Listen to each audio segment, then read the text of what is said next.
Hello guys, welcome back to my YouTube channel, Tejas Vlogger.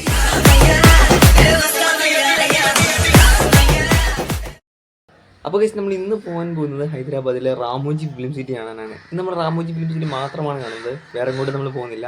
അപ്പോൾ നമുക്ക് ആ വീട്ടിലേക്ക് പോകാം.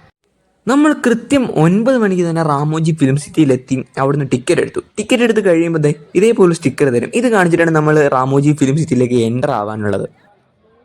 നമ്മൾ രാവിലെ തന്നെ വന്നതുകൊണ്ട് വലിയ തിരക്കൊന്നും ബസ്സിലോട്ട് കയറാനുള്ള ക്യൂവിലില്ല. അങ്ങനെ നമ്മൾ ബസ്സിൽ കയറി ഏകദേശം 3-4 കിലോമീറ്റർ ട്രാവൽ ചെയ്തിട്ട് വേണം റാമോജി ഫിലിം സിറ്റിയിലെ പല സെറ്റുകളും മറ്റ് കാഴ്ചകളൊക്കെ കാണാൻ വേണ്ടി. നമ്മളങ്ങനെ റാമോജി ഫിലിം സിറ്റിയിലേക്ക് എൻ്റർ ആയിട്ടുണ്ട്. നമ്മളിപ്പോൾ നിൽക്കുന്ന സ്ഥലമാണ് യുറേക്ക.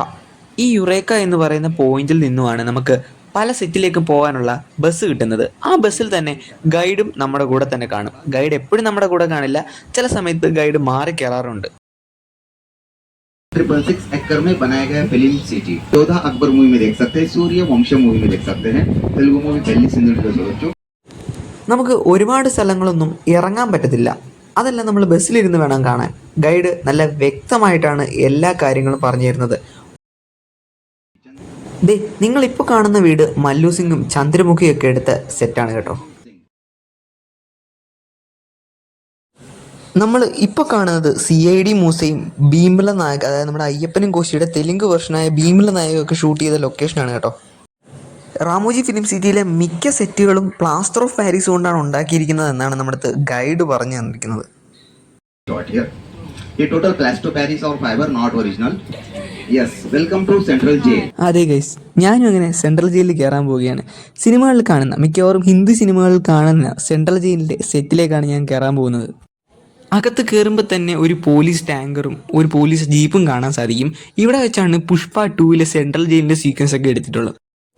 അകത്ത് പോലീസ് ഓഫീസേഴ്സിൻ്റെയും ജയിൽ പുള്ളികൾ ജയിലിൻ്റെ അകത്ത് കിടക്കുന്നതായിട്ടുള്ള ഡമ്മികളൊക്കെ അവിടെ സെറ്റ് ചെയ്തിട്ടുണ്ട് കേട്ടോ.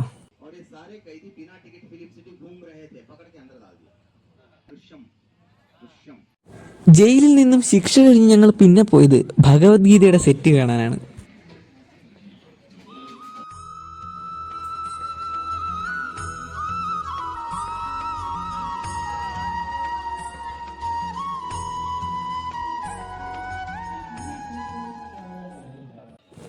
നല്ല അടിപൊളി സിംഹാസനങ്ങളും ഒക്കെ അവിടെ ചെയ്തു വെച്ചിട്ടുണ്ട്. പിന്നെ ഈ തൂണിലൊക്കെ ചെയ്തു വെച്ചിരിക്കുന്ന വർക്കൊക്കെ കണ്ട ഒറിജിനൽ തോറ്റു പോകുന്ന രീതിയിലുള്ള വർക്കുകളാണ് അവിടെ ചെയ്തു വെച്ചിരിക്കുന്നത്. അമ്മാതിരി അടിപൊളി എന്ന് പറഞ്ഞാൽ അമ്മാതിരി അടിപൊളി. റാമോജി ഫിലിം സിറ്റിയിൽ ഞാൻ ഏറ്റവും കൂടുതൽ കാണാൻ ആഗ്രഹിച്ചിരുന്ന സെറ്റ് ഇതാണ്, ബാഹുബലിയുടെ സെറ്റ്.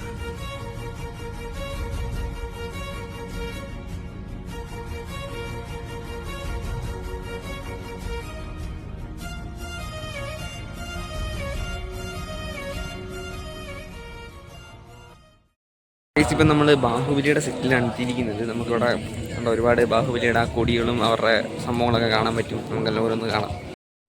ഗൈസ്, ഈ കാണുന്നത് നമ്മുടെ കാലകേയനുമായിട്ട് യുദ്ധം ചെയ്യാൻ നേരത്ത് ബാഹുബലി ഉപയോഗിച്ച പടക്കോപ്പുകളാണ്.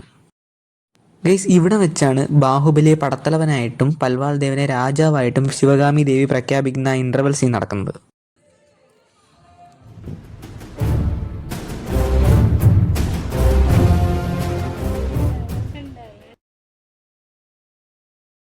ഗൈസ്, ഇത് പൽവാൾ ദേവന്റെ 100 അടി പൊക്കമുള്ള സ്വർണ്ണശിലയും അപ്പുറത്ത് കാണുന്ന പൽവാൾ ദേവൻ യുദ്ധത്തിന് ഉപയോഗിച്ച പടക്കോപ്പുകളുമാണ്.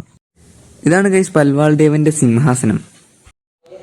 1660 ഏക്കറിലാണ് റാമോജി ഫിലിം സിറ്റി വ്യാപിച്ചു കിടക്കുന്നത്. ഗൈസ്, ഇവിടെ വെച്ചിട്ടാണ് ഉദയനാണ് താരത്തിലെ സരോജ് കുമാർ ആരാധകരെ കൈവീശി കാണിക്കുന്ന സീൻ ഷൂട്ട് ചെയ്തിട്ടുള്ളത്. അടുത്തതായി നമ്മൾ ഇവിടെ തന്നെ നടക്കുന്ന ഒരു ലൈവ് പെർഫോമൻസ് കാണാനാണ് നമ്മൾ പോകാൻ പോകുന്നത്. നമുക്ക് അതിൻ്റെ അകത്തേക്ക് കയറാം. അതെ ഗൈസ്, നമ്മുടെ അവതാർ പോലെയുള്ള സിനിമകളിൽ ആക്ടേഴ്സ് CGI സ്യൂട്ട് ഇട്ടതിന് ശേഷമാണ് അഭിനയിക്കാറ്. അപ്പം ആ CGI സ്യൂട്ടിൻ്റെ ലൈവ് ഡെമോൺസ്ട്രേഷനാണ് ഇവിടെ കാണിച്ചു തരുന്നത്. ഗൈഡ് പറഞ്ഞതനുസരിച്ച് ഈ ബ്ലൂ സ്ക്രീൻ റൂമിൽ ഏകദേശം 16ഓളം ക്യാമറകളുണ്ട്. കൂടാതെ ഈ CGI സ്യൂട്ടിൽ സെൻസറും ഘടിപ്പിച്ചിട്ടുണ്ട്. ലൈവായിട്ട് തന്നെ ഈ CGI വർക്കിൻ്റെ ഔട്ട്പുട്ട് സ്ക്രീനിൽ കാണിച്ചു തരുന്നുണ്ട്. അടിപൊളിയായിരുന്നു കേട്ടോ. അതിനുശേഷം നമ്മൾ അവിടെ നിന്ന് ഇറങ്ങി. ഗൈസ്, ഈ ബിൽഡിംഗ് ആണ് നമ്മുടെ RRR സിനിമയ്ക്കകത്ത് ക്ലൈമാക്സിൽ റാം ചരണും ജൂനിയർ NTRും കൂടെ പൊട്ടിക്കുന്ന ബ്രിട്ടീഷുകാരുടെ ബിൽഡിംഗ് ഇതാണ് കേട്ടോ. അതിനുശേഷം നമ്മൾ പോയത് രാജ്മണ്ഡ്രി ഇൻ്റർനാഷണൽ എയർപോർട്ടിലേക്കാണ്. ഇവിടുത്തെ ലോഞ്ചും കാര്യങ്ങളൊക്കെ സെറ്റ് ചെയ്തിരിക്കുന്നത് അടിപൊളിയായിട്ടാണ് കേട്ടോ.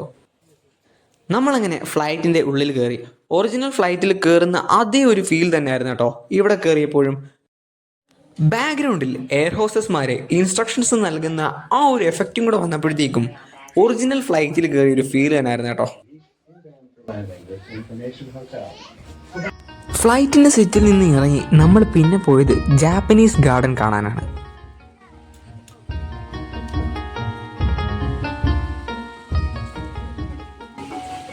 ഈ ജാപ്പനീസ് ഗാർഡനിൽ ഒരു ജാപ്പനീസ് സ്ട്രക്ചറിലുള്ള ഒരു ഹോമും പിന്നെ കുറച്ച് മെഡോസും പിന്നെ ഒരു ചെറിയ വാട്ടർഫോളും മാത്രമേ ഉള്ളൂ. അല്ലാതെ പ്രത്യേകിച്ച് ഇവിടെ കാണാനായിട്ട് കാര്യങ്ങളൊന്നുമില്ല. ഈ ജാപ്പനീസ് സ്ട്രക്ചറിലുള്ള ബിൽഡിങ്ങിൻ്റെ അടുത്ത് ഒരു ബ്രിഡ്ജും പിന്നെ ഒരു പോണ്ട് സെറ്റപ്പും പിന്നെ കുറച്ച് ബുഷ് ചെടികളും മാത്രമേ ഉള്ളൂ. അല്ലാതെ ഇവിടെ കാണാൻ പ്രത്യേകിച്ചൊന്നുമില്ല.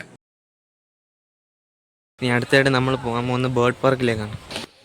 ഗൈസ്, എനിക്ക് ഈ ബേർഡ് പാർക്കിനോടും ബട്ടർഫ്ലൈ പാർക്കിനോടും വലിയ താല്പര്യമൊന്നും ഇല്ലാത്തത് കൊണ്ട് തന്നെ മൊത്തമായിട്ടൊന്നും ഞാൻ എടുക്കുന്നില്ല. എന്നാലും കണ്ടതിൽ ഇഷ്ടപ്പെട്ട കുറച്ച് വീഡിയോസാണ് എടുത്തിട്ടുള്ളത്.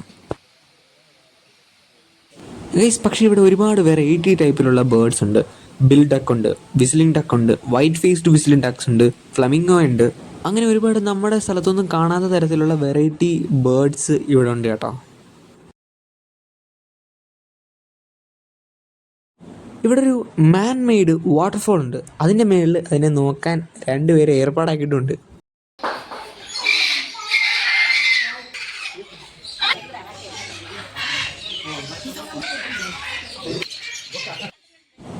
ഇവിടെ 3 ഓസ്ട്രിച്ച് ഇപ്പുണ്ട്. അവിടെ നിന്ന് നേരെ സൈഡിലോട്ട് നോക്കിയപ്പോൾ കാണാം 5 ഓസ്ട്രിച്ചിൻ്റെ മുട്ടയും. ഗൈസ്, ഇതിന് ശേഷം നമ്മൾ ഒരുപാട് മറ്റ് പല കാര്യങ്ങളും കണ്ടായിരുന്നു കേട്ടോ. അതെല്ലാം നമ്മുടെ രാമോജി ഫിലിം സിറ്റിയുടെ തന്നെ സെക്കൻഡ് പാർട്ട് വീഡിയോ ഇടുന്നതായിരിക്കും. അതിൽ വരുന്നതായിരിക്കും. മറ്റൊരു വീഡിയോ ഇട്ട് കാണുന്നവരെ ബൈ.